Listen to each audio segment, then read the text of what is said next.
네, 계속해서 전해드리고 있는 것처럼 미국 대사가 피습을 당한 것은 사상 처음입니다. 대체 용의자는 어떤 목적으로 리포터 대사를 노린 것일까요?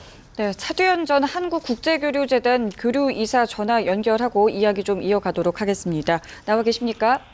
네, 안녕하십니까? 네, 자 먼저 지금까지 상황 어떻게 좀 보고 계십니까? 네, 지금 사건 자체는 충격적인데요. 일단 의도성은 있었다고 생각이 됩니다. 왜냐하면 흉기를 준비를 했고 또 그 흉기로 테러를 가한 직후에 자기 나름대로 몇 가지 자기가 주장하는 바를 얘기를 했기 때문에 의도성은 있었다라고 생각이 되고요. 다만 이게 조직적으로, 즉 다른 사람과 공모해서 벌인 일이라고 보기에는 좀 한계가 있어요. 만약 그런 의도성이 있었다면 아마 더 크게 다쳤을 겁니다. 그렇기 때문에 지금 아마 개인적인 불만에 의해서 자기하고 안 맞는 뭔가 개인적인 주장을 펼치기 위해서 테러를 펼친 것이 아닌가 하는 생각이 들고요. 왜냐하면 민화협 행사에 참가를 했다가 지금 테러를 당한 거기 때문에 이 행사 참가 정보가 극도의 보안성이 있다든가 비밀도 아니기 때문에요. 사실 관심만 가지면 누구나 알 수가 있거든요. 네, 범인은 검거되는 과정에서 계속해서 전쟁 훈련 반대 등을 외쳤다고 하는데요. 이 네네. 시작된 키리졸브라든가 한미 군사훈련과 좀 관련이 있을 것으로 보십니까?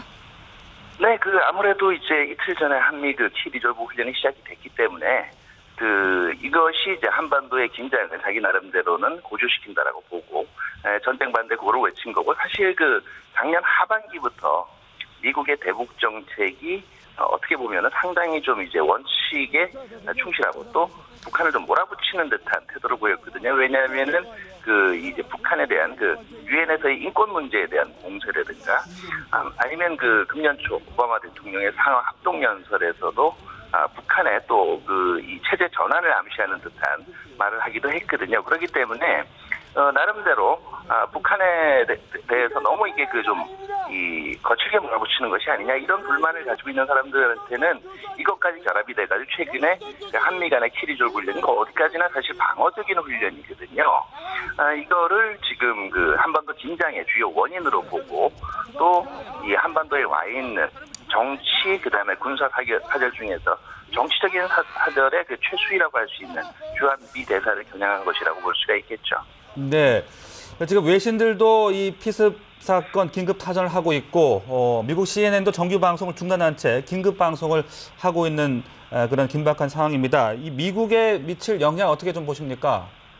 저는 일단은 이거 자체가 어떤 조직적인 범죄 아니면은 조직적인 테러의 가능성이 그렇게 크지는 않기 때문에 이것이 국가 간 관계, 한국과 미국이란 국가 간 관계 자체에 부정적인 영향을 미칠 것은 아니라고 봅니다. 다만 제가 우려하는 것은 모든 극단주의적인 테러나 범죄가 한 사회에서 일어날 때 일정한 트레시홀드, 즉 문턱을 넘고 나면 비슷하거나 이 모방 차원의 테러나 범죄가 계속적으로 일어나는 이 성향이 있거든요. 그러니까 우리도 이제는 누구에 대한 증오나 자기 사상을 펼치기 위한 방법이 단순한 시위나 시설물 점거를 넘어서서 외교 사절들에 대한 테러까지 지금 발생을 했다라는 사실 자체에 주목을 해야 되고요.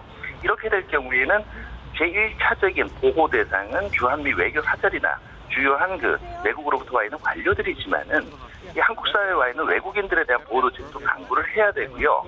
이미 이 IS 이슬람 스테이트와 관련된 유럽 국가들의 이 보안 대책에서 나왔지만은 IS 같은 경우에 IS의 잠재적 가담자들 같은 경우에는 유럽의 각국 정보기관들이 이미 데이터베이스를 공유해가면서 관리를 하거든요.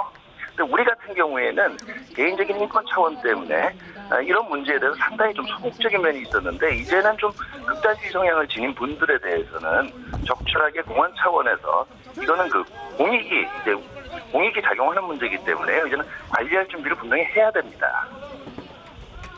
네, 지금 미 국무부가 조금 전에 입장을 좀 내놨는데요. 테러로 규정을 하지 않고 폭력으로 이제 보겠다라고 이제 규정을 했다고 하는데 어떻게 보십니까? 네, 그렇죠. 그러니까 이 테러로 이제 규정을 하게 되면은 아무래도 이것은 국가 간 문제에 있어서 조금 더 심각한 우려를 표명을 하는 거고요. 지금 이거를 폭력으로 보는 이유는 어디까지나 개인적인 문제로 보겠다는 겁니다. 개인적인 돌출 행동으로 보는 거고, 이거 자체를 한국 사회나 한국 정부 자체가 테러에 대한 대응책이 이 부실화되든가 아니면은 그로 인해서 어떤 그 피해가 발생했다라는 것 자체가 아니라는 거를 얘기하는 거기 때문에 아까도 얘기했지만 네. 이 문제의 파장을 어디까지나 국한시키겠다는 거죠. 네, 말씀드린 대로 미 국무부가 조금 전 테러로는 규정을 하지 않고 폭력 행위로 규정을 했다는 소식이 들어왔고요. 또 오바마 대통령이 리포터 대사에 쾌유를 빈다 이런 전화를 또 한 것으로 전해지고 있는 상황입니다. 자, 그런데 이 범인이 말이죠. 지난 2010년에도 주한 일본 대사에게 콘크리트 조각을 던진 바가 있었단 말입니다. 이 범인이 계속해서 이렇게 대사들을 향해서 범죄를 하고 있는 그런 심리, 의도는 어떻게 좀 봐야 될까요? 그러니까 사회적으로 소외되어 있고 자기 주장이 제대로 펼쳐지지 않는다라고 생각하는 사람들 같은 경우에는 점점 더 폭력적인 수단, 극단적인 수단에 의존하게 됩니다. 이미 또 이런 그 범죄를 한번 저질렀고 또 그로 인해서 집행유예 판결을 받은 바가 있었거든요. 그렇기 때문에 이 사람한테는 자기 주장을 펼치는 데 있어서 그 폭력적인 수단이라는 게 더 이상 어떤 거리낄 거리가 없는 거예요. 그렇기 때문에 점점 아마 수단이 상승돼 가는데 이런 그 사회에서 소외계층들이 늘어날수록 이런 그 자기 주장에 대한 극단적인 폭력적인 성향에 대해서는 이제 우리 사회도 이에 대해서 충분히 경계하고 대비해야 될 이 때가 됐다라는 것을 이번 사건이 교훈으로 보여주는 거죠.